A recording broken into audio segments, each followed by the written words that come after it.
stake crossing. What's going on, guys? Welcome back to the channel, and today I'm bringing you my very first shred build here in Diablo 4 Season 3. Now, as always, all that gameplay footage you just seen at the beginning of the video was done with no elixir or incent. I had no uber uniques or unique tuning stones, and I guess I have to say this, no snapshotting as well, guys.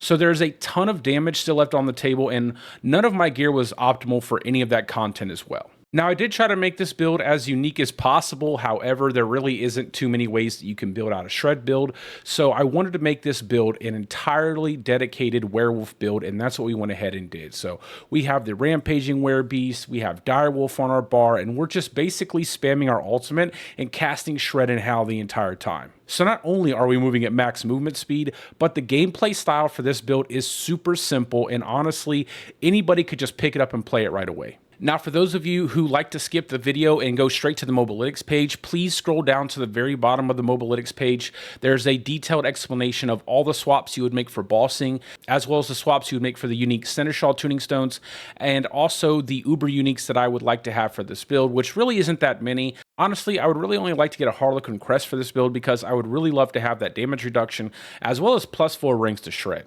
But there are a few other options mentioned if you do have them. But with all that being said, let's go ahead and talk about this build because, guys, it is an incredibly fun build. You're super fast and, like I said, super easy to play as well. So starting off with our assigned skills, as always, we're running Shred, we have Grizzly Rage, then we have Blood Howl, and then obviously all three of the pet companions, because every single core skill build this season is a Shepherd's build, and, hopefully they change that for Season 4. Going down to our Spirit Boons, we have Weariness on the Deer.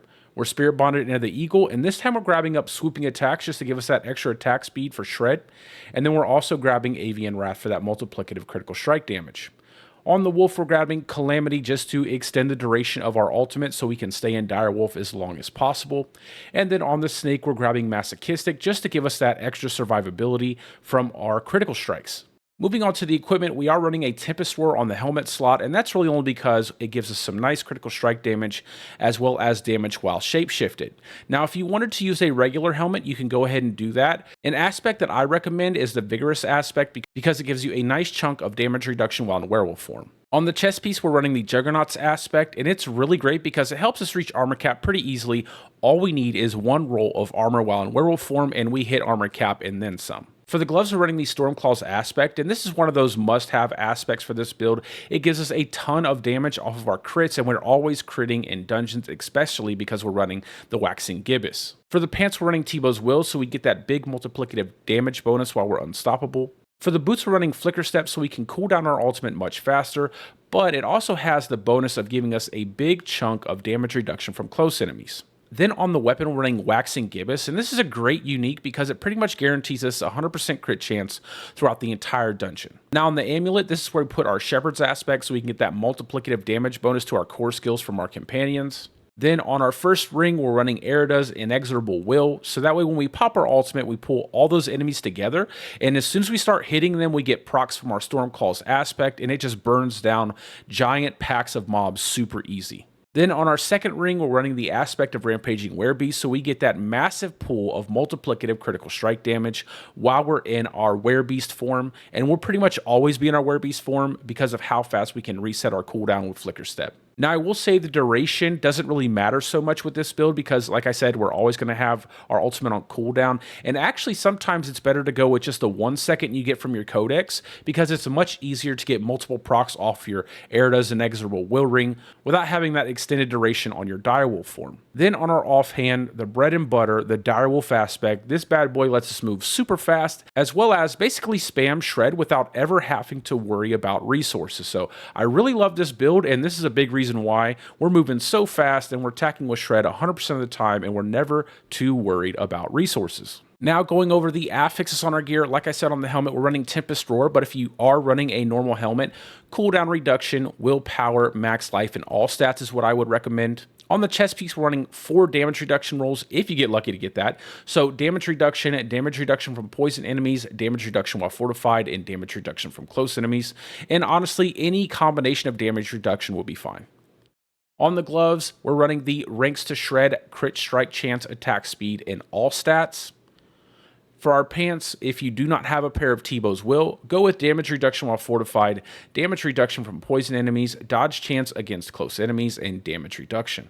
For our boots, if you don't have Flicker Step, run movement speed, all stats, spirit cost reduction, and dodge chance. Now for our weapon, and this is really just when we swap into our bossing setup, the affixes I prefer are willpower, damage to close enemies, critical strike damage, and all stats. Also, some other good affixes could be core skill damage, critical strike damage with werewolf skills, and damage to poison enemies. Then for our amulet, we're running Ranks of the Envenom passive, total armor while in werewolf form, which is pretty much going to overcap our armor, movement speed, and then really any roll of damage reduction. I have damage reduction from poison enemies here. It could be anything you want.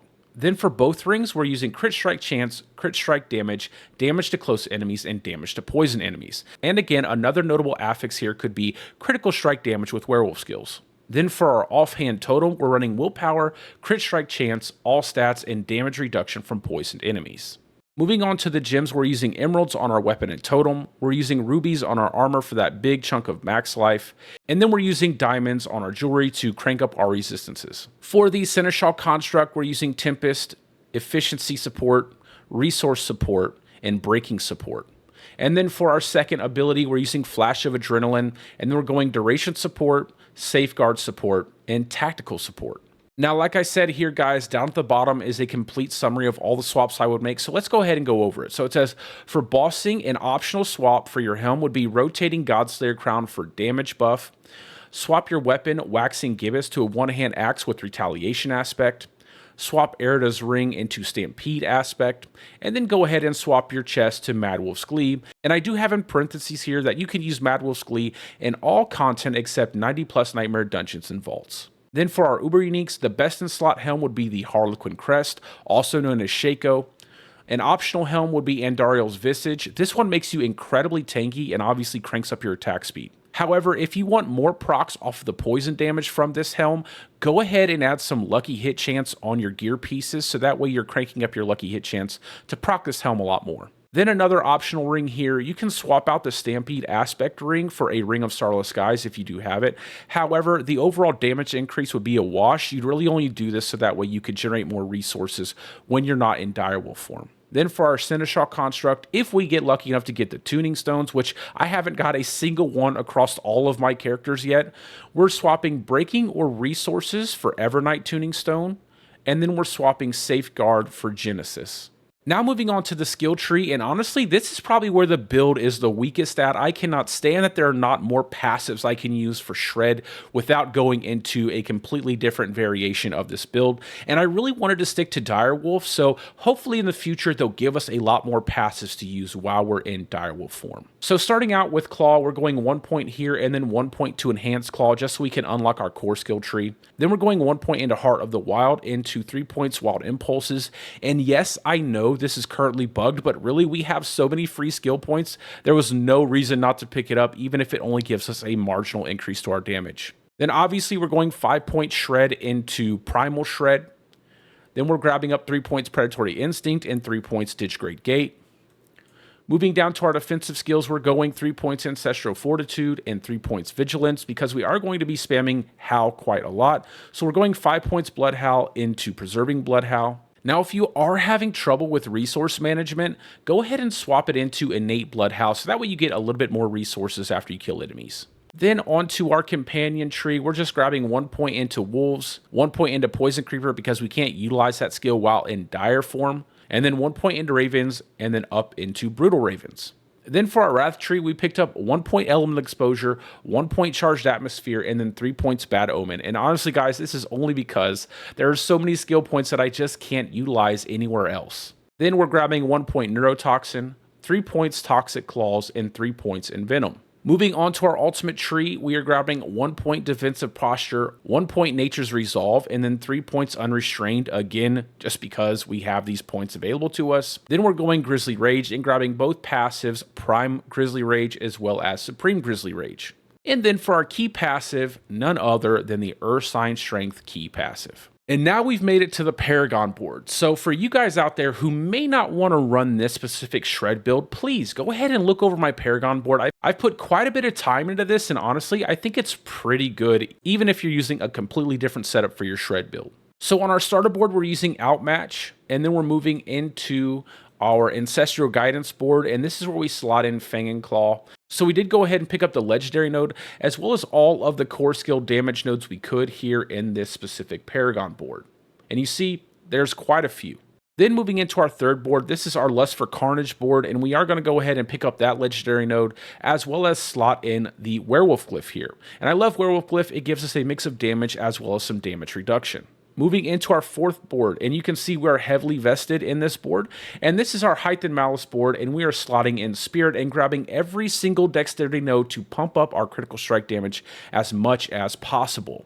And then again, we're picking up the Legendary node, Height and Malice, so we get that increased multiplicative damage to enemies once we have 3 or more enemies poisoned, and obviously we're going to be poisoning a ton of enemies with this build.